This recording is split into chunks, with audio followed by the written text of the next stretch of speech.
Hi everyone. So we are back to talk about To Kill a Mockingbird. Today we are going to talk about Chapter 11. Chapter 11. Woo. Post practice, by the way. Isn't she awesome? Woo woo. Yes, we are still at school. Yep. Mm-hmm. Okay, so here we go. We know at the end of the last chapter, oh, that was the and the dog and the, yeah, that happened, right? Okay. And Jem Jem says is like, something that's really endearing. Yes. At the end of another chapter, he says, well, maybe I don't want to be a lawyer, okay? Mm-hmm. And now at the end of this chapter, he goes, Atticus is a gentleman, just like me, right? So, he wants to be like his daddy. it's nice that he actually has this change of heart, and he wants to be more like his father. Exactly. Okay. So, in the beginning of chapter 11, there's a little bit of a change in distraction. So it's no longer focused on Boo Radley. You know, the last few chapters, it's everything Boo Radley. How do we get Boo Radley out? How do we communicate with Boo Radley? What does he look like, etc. Okay. But now their big focus is actually in the business district of Maycomb. So that's down by like the city hall where Atticus works, and that's where majority of the new things that are to come are going to be occurring. Stuff is like happening over there. It's happening over there. Ooh, okay. All right. Cool. So way back a couple chapters, we also heard about the meanest lady that's ever lived. Right? That was Mrs. DeBose. Ooh, that was Mrs. DeBose. So Not a nice woman. Yeah, she's got a reputation, man, and such a reputation that they don't even walk past her house, actually. And they say that other people even try to like move to the other side of the street because they don't want to walk over that side and have to deal with her. Mm-hmm. So they talk about the minor encounters that they've had with her, and they have no desire at all to walk up that way. And you can find that quote on page 132. Mm-hmm. And this deals a lot with them growing up and just realizing sometimes you got to do things that you don't want to do, like walk on the side of the street where Mrs. DeBose lives. Exactly. So Mrs. DeBose, a little bit about her is that she lives alone, and she has a Negro girl who helps her, and she basically spends most of her time in her house, on a wheelchair, and supposedly there's a rumor on page 132. That's and there's this rumor wild. that she keeps a CSA pistol concealed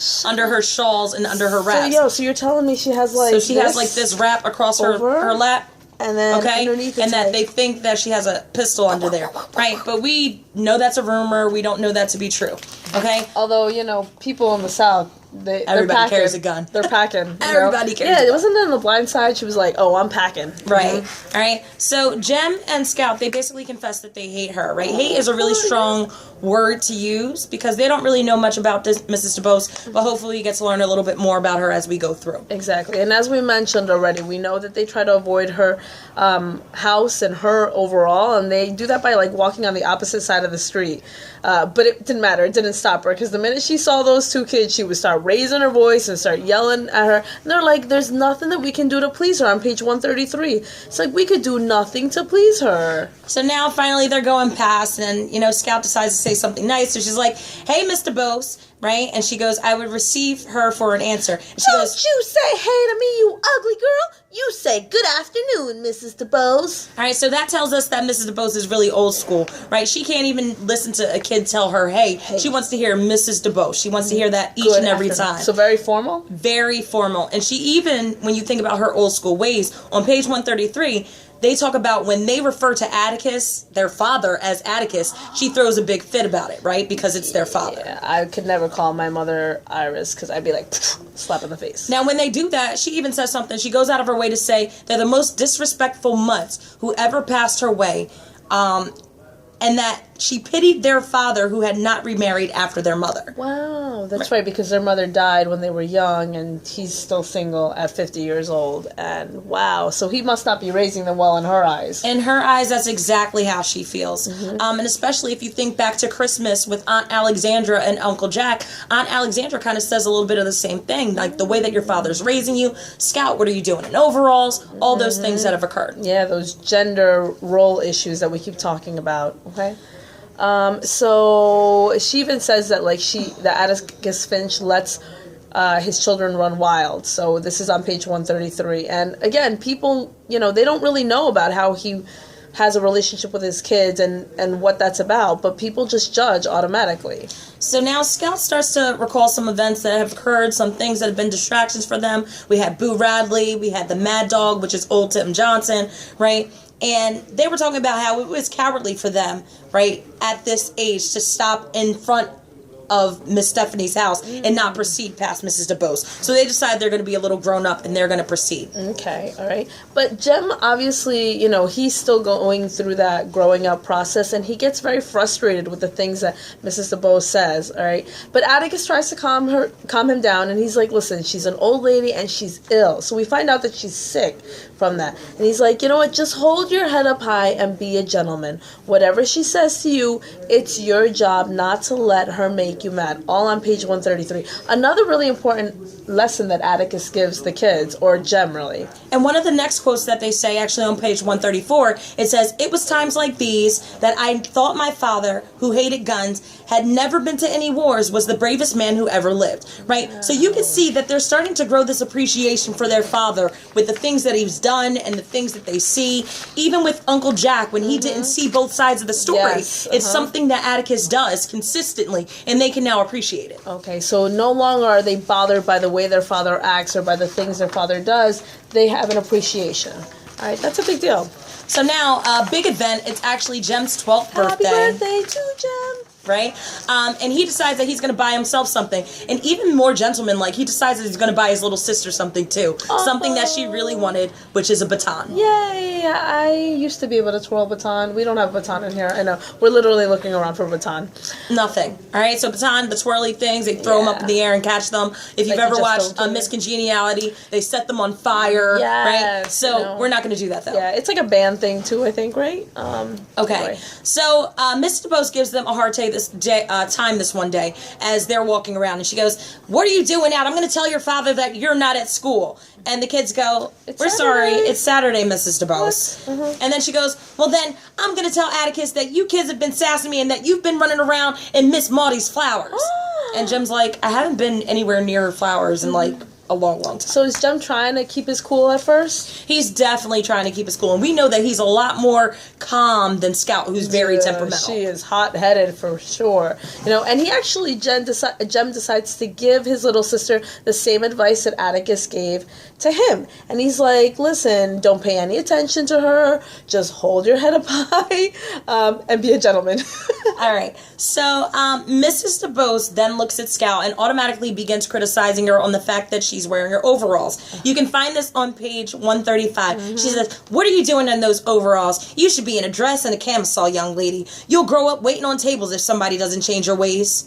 Wow. She's OD, man, with like just sharing her opinion no matter what, okay? Not nice. So she continues saying something about the courthouse, right?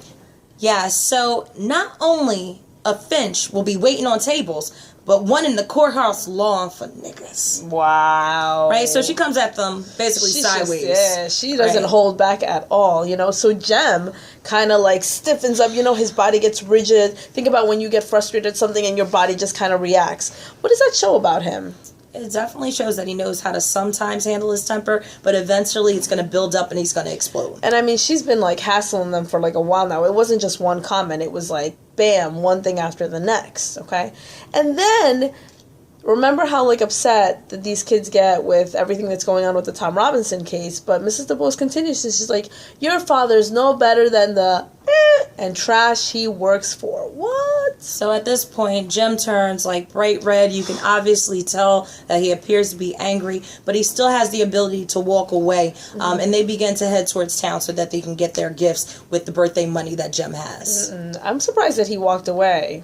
Me too. I don't think I would have been able to. Exactly. Okay. So, Jem, there's a quote on page 136 that says that Jem had probably stood as much gruff about Atticus lawing for niggers as had I, and I took it for granted that he kept his temper. But he had naturally tranquil disposition and a slow fuse.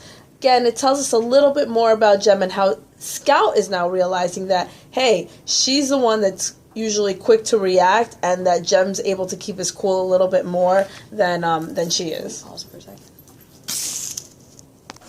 All right, so they buy the baton, right? And then they're heading back? So they're headed back, and they're going back, and they're going, of course, they have to go back past Mrs. DeBose's house.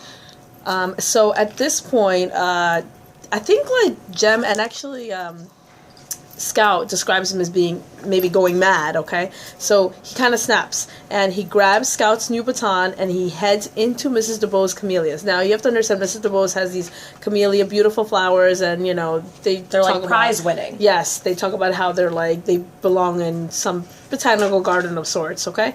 And he takes his baton, the baton that he just bought for Scout, and boom, he just like, oh my gosh, it's crazy. And he doesn't stop until the top of every camellia bush, flower, whatever it is like gone, okay?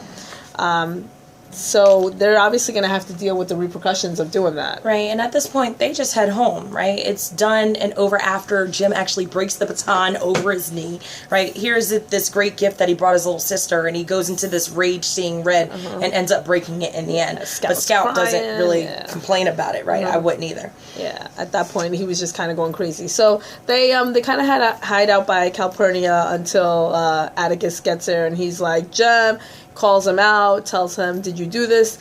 Jem actually doesn't deny it, does he? He says, yes, sir, right? He says it just like a man. He says, yes, sir. And then he asks, why'd you do it? And then Jim, automatically, he's honest. He says, she said you lolled for niggers and trash. Yeah, so again, it's that same reaction that the kids get every single time somebody says something about Atticus's profession and how he's protecting black people, and they can't handle it. And it's about to get worse, right? And of course, Atticus is really upset because he's told both Jim and Scout that they're to keep their head, they're not to react to anything that's happening, especially if it's something that refers to him and what he's doing. Exactly. Right? So Atticus forces Jem to go down there and apologize. Scout wants to go and protect him almost because, you know, I mean, he's going to this lady that has a scary reputation where she supposedly carries a gun underneath her shawl. So she's like, does he know what he's doing? This is like his only son. But obviously Atticus knows. And in the meantime, he has a little talk with Scout, again reminding her that, you know what, like, it's going to get worse. You're going to need to keep your cool. You're going to need to keep your head on straight because it's just going to be hard. One of the good things that Atticus says is, you know, Scout, it's going to get hard, but I couldn't go to church and worship God if I didn't help that man. So you can really see that Atticus's heart is really in the right place, and he's trying to do what's right for all human beings, not just what's right for a white man, right? He's trying to do what's right for all people. Very similar to that other quote that he said, that he couldn't hold his head up and he wouldn't be able to even like tell Scout or Jem what to do if he didn't take this case. So now finally Jem's back. He had to clean up the yard. He had to apologize. And worst of all, Mrs. DeBose has asked him to come over every single day except Sunday to read to her. For a month. What? That's crazy. That's 31 days. Right, so especially after, like, ripping up all of her flowers, now you have to go there every day, feel the guilt, awkward. Feel all that stuff, and go and read to her daily. Okay. And Atticus tells him, you know what, you're going to have to do it. There's no use in apologizing unless it's a sincere, true apology. And besides, Mrs. DeBose is a sick old lady, and, you know, you just have to do that. And Atticus, we notice, is a very forgiving person, way more forgiving than the kids are, right? Way more forgiving than most people. Yeah, that's true. I don't know if I would be as forgiving. No. Okay. So obviously Jem goes over, first time he goes over to read, and she goes with him. And basically, Scout decides to go with him. And Mr. Bose calls to the girl, Jessie is her name, who helps. And it's like, Jessie, is that Jim Finch? And is his little sister with him? And she says, yes. She says, let them both in. So this first time that they're there, Jim actually says that he actually feels a little bit sorry for her. They find her in her bed. She, you know, it's not a pretty picture, basically. Okay. And then they start noticing, like, physical things about her, like how wrinkly she is, and that she kind of drools a little, and that she's toothless. But it makes you realize that, like, they never noticed that she's obviously pretty sick, right? And Scout's like kind of awkward, and she's like, I need to look at something else. Right, I can't watch this, I see slobber. Right? So, continuing on, he's reading to her, and it says that as he read along, I noticed that Mrs. DeBose's corrections grew fewer and further between, that Jim even left one sentence dangling in midair, and she was not listening. So it makes you start to question, like, why isn't she listening? Kind of what's going on? What is her illness? Exactly. I mean, she's the one who wanted him to come and read, so there's got to be something going on there, right? So anyway, all of a sudden an alarm clock goes off, and when that alarm clock goes off, they shoo him off. They shoo the kids off, and they're like, that's it, and you have to come back tomorrow. All right. let's see. So now this becomes part of their daily schedule. They have to go. Right. So, she can't help, they were talking to Atticus about her and how she is, and he goes, did she frighten you? Jem says, no, sir, but she's so nasty. She has fits in something. She spits a lot. And then Atticus says, she can't help that. When people are sick, they don't look nice sometimes, right? So then the next one is, she scared me. That's what Scout says. Atticus looked at me over his glasses. You don't have to go with Jem, you know, right? So it's nice to see that she's there to support him, but Atticus points out that she doesn't have to go. But she continues to go anyway, right? Okay, so again, things to think about, like her illness, like why is it that she spits up like that? It's something to really wrap your head around, okay? So then we move on, and Scout asks, basically asks Atticus, what exactly is a nigger lover, right? Because she's been hearing this so often. She heard it from Cecil Jacobs. She's hearing it from Francis. She's hearing it all over the place. Yep. And Atticus says, has somebody been calling you that? And Scout responds, no, sir, but Mrs. DeBose called you that, right? So we finally see Atticus getting to understand why Jem reacted the way that he did. And then she also points out that Francis called her that last Christmas. Exactly. So Atticus asks why Scout's asking for this definition. You know, if she understood it enough that she thought about it, like, why does she need to know? And Scout basically says that it's just the way that it was said. Like, you could tell the connotation behind those words were not nice, and it was reason enough to fight about it. So he basically kind of shoos her off, right? And tells her, like, it doesn't really mean anything. Yeah, and I love it. He says, nigger lover is just one of those terms that doesn't mean anything, like snot nose. It's hard to explain. Ignorant, trashy people use it when they think somebody's favoring Negroes over somebody above themselves. It's slipped into usage with people who aren't like them. Right? So that's why Atticus kind of, remember, he says, don't say that word, it's common, right? We're not going to use that because people are just overusing it for no reason. So there's that, you know, social prejudice even, like, they even talk about how, like, higher class people use it if they want to put someone else down, right? So think about the power of words, okay? But he says it's not actually an insult, it just shows you how poor the person using it is, okay? Again, that whole low class, nothing.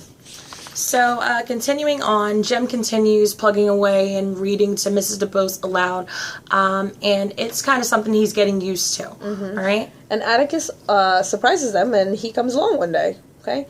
He happened to leave work, and Mrs. DeBose was setting up the clock later and later each day. Like, remember that alarm, so that means they're staying longer and longer, and they don't even realize it because they just wait for that alarm clock to go off, so they just read until that happens. And the one thing that Atticus says, he says, I have a feeling that Jem's reading days are numbered, right? So then you have to ask again, like, why are they so numbered? What is wrong with this woman that, you know, the days are winding down? And how does Atticus know what's going on with her? Okay, so then it happens, the last day of reading. It's exciting. Jem doesn't have to worry about that anymore. He could focus on football all over again. And the reason that it ended was because Mrs. DeBose dies. Yeah, she passes away. We find out that it's basically of natural causes. But because of the pain, I guess, that she was going through from, you know, these illnesses, she was actually taking medication, very, very strong medication.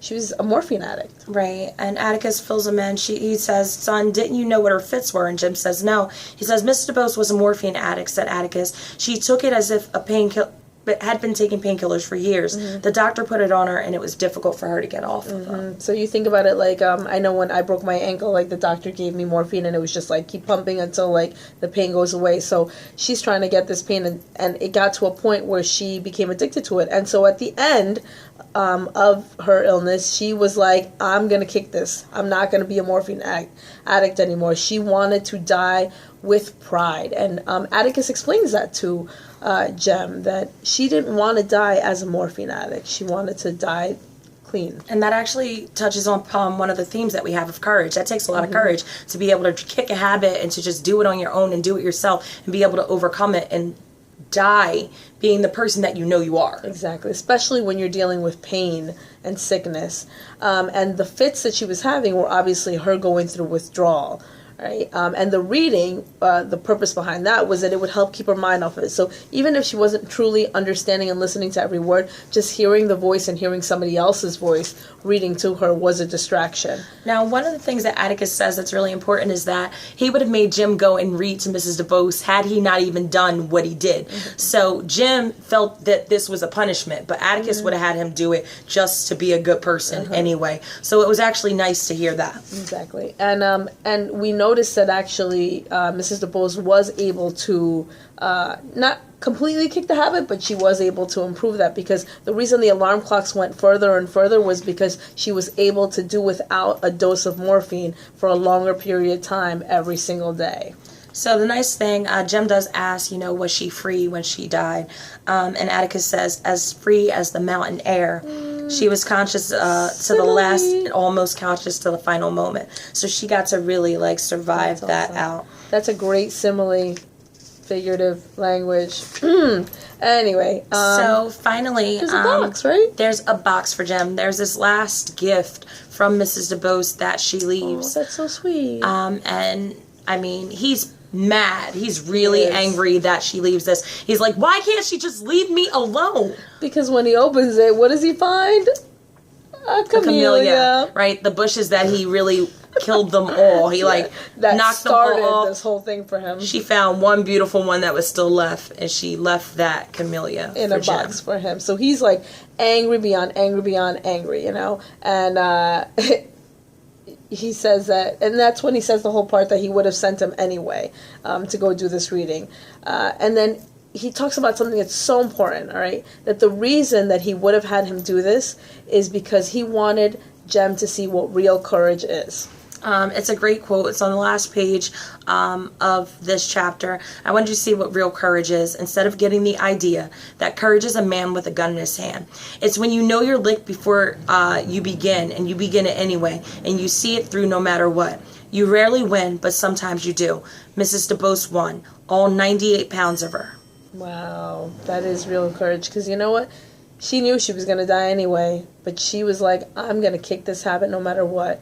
Very similar to what Atticus said earlier, too, about, you know what, I'm probably not going to win this case, but I'm going to do it anyway because it's the right thing to do. So at the end of this chapter, Jem basically throws the box in the fire, but he keeps the camellia, and Scout just observes him as he's playing with the petals of the camellia, and you have to wonder what he's thinking and what he's feeling now. All right, so we are done with part 1, guys. You ready for that test on Monday? Awesome job. Bye.